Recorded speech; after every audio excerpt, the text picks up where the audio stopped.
you all know, we're heading off to Scotland in 4 days' time. Yay! Scotland! Sir, we decided to pack our bags TikTok style. Sir, we're going to play a little game where you need to guess what we're going to do in Scotland, and we're going to dress into it. So you need to comment below on what you think we're doing. Hey guys, welcome back to Prets Go Wild. My name is Patrick and we're a family of adventurers exploring life together. And through our adventures we hope to inspire others to live life adventurously. Because when you explore, you grow, and when you grow, you're able to change the world around you. Now today has been a real preparation day. As you guys know, we are road tripping to Scotland. We love Scotland, we can't wait. Not just for the mountains and for its beautiful scenery, but for the people. We always feel so welcome when we're out there. So we can't wait, and today we've been preparing. We had the car checked to make sure the car was safe and ready to go. We cleaned the car, which it was pretty disgusting. And we've been checking our gear, making sure our gear is clean and prepped and ready. Ryan and Imogen, we spent a bit of time teaching them how to pack their bags and what gear they would need for what situations.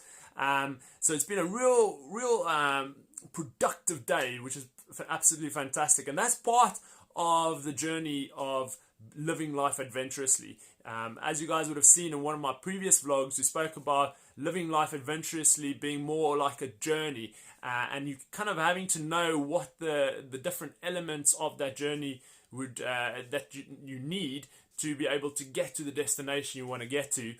And preparation is part of that. Preparation plays such a key part, because if you are not prepared, you're going to find it incredibly hard, and potentially won't be able to get where you want to go to, and you won't necessarily enjoy the process either.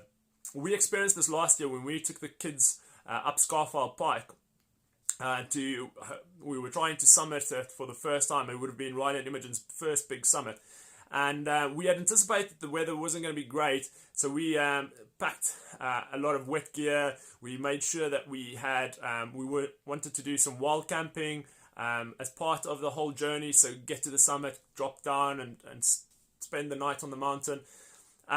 So we never got to the summit. We ended up having to we were about 100 vertical meters away from the summit, and then had to kind of set up shelter on a protected shoulder of the mountain, because it was absolutely horrendous. The rain was coming down horizontally. The wind was blowing a gale. Our poor little tent was like flat. We were lying in it and it was like squishing down on our faces.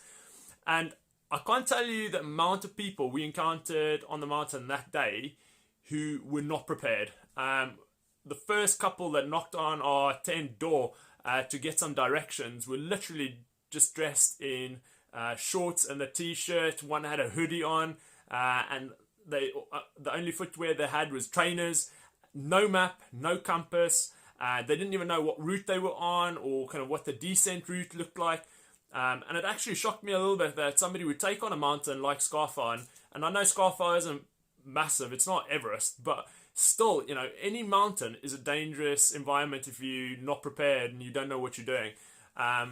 And so fortunately we were able to kind of show them on the map where they needed to go, and send them on their way safely.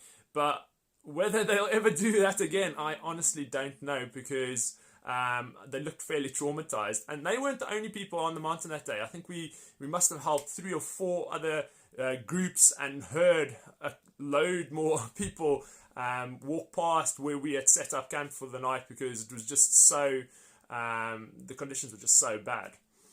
And preparation is absolutely key. If you don't take the time to know where you're going, what you're doing, what equipment you need, checking that your equipment works, and even packing your bag, knowing how to pack your bags plays such an important part. When things go south and the conditions get really bad, being able to just put your hand in your bag and knowing exactly where that rain shell is, or where your spare gloves are, all those small little details which they might seem inconsequential initially, but when you're out there and things get hairy, they're the things that can absolutely save your life. Growing up in Cape Town, South Africa, we have this beautiful mountain called Table Mountain. It's famous across the world, and it literally looks like a table. It's so flat on the top. And it's surrounded by suburbs. And most tourists who come, they think, if you walk up the mountain, if you get stuck or you get lost, all you need to do is come straight back down or go over the other side and you'll get to safety. And the amount of people who get caught out every year when the mist comes in, and the mist is famous too because it looks like a tablecloth that's literally been put over the table, and literally the tourists get stuck in there, can't find the way out because they weren't prepared. Loads of people die on the mountain because of hypothermia or falling down cliffs because they don't know what route they're on, because they didn't have a map or a compass. And all these things can be avoided with a little bit of preparation. So the Prets have decided to make the whole process a little bit fun, and we've decided to do a TikTok style. So they're going to show you a series of videos of what equipment they will be using while on their Scottish adventure, and you guys have to try and guess what they're doing. So in the comments below, tell us what activities you think the Prets will be doing up in Scotland. For those who get all of the guesses right, we'll give you a shout out in our next video. So here we go. Salagadool and the chickabool, a bibbidi bop. I paid the bands in the west. Then say the Salagadool and the chickabool, a bibbidi bop. I paid the bands in the west. Then say Salagadool and the chickabool, a bibbidi bop. I paid the bands in the west. Then say Salagadool and the chickabool, a bibbidi bop. I paid the bands in the west. Then say Salagadool and the chickabool, a bibbidi bop. I paid the bands in the west. Then say Hey guys, so that concludes our vlog for today. I hope you guys enjoy it. So remember, in the comments below, tell us what activities will the Prets be doing in Scotland. And as always, remember to subscribe if you haven't subscribed yet. Give us a thumbs up, and also remember to put that notification on so that you can see more of our videos. But till next time, Prets go world! I will walk 500 miles an hour!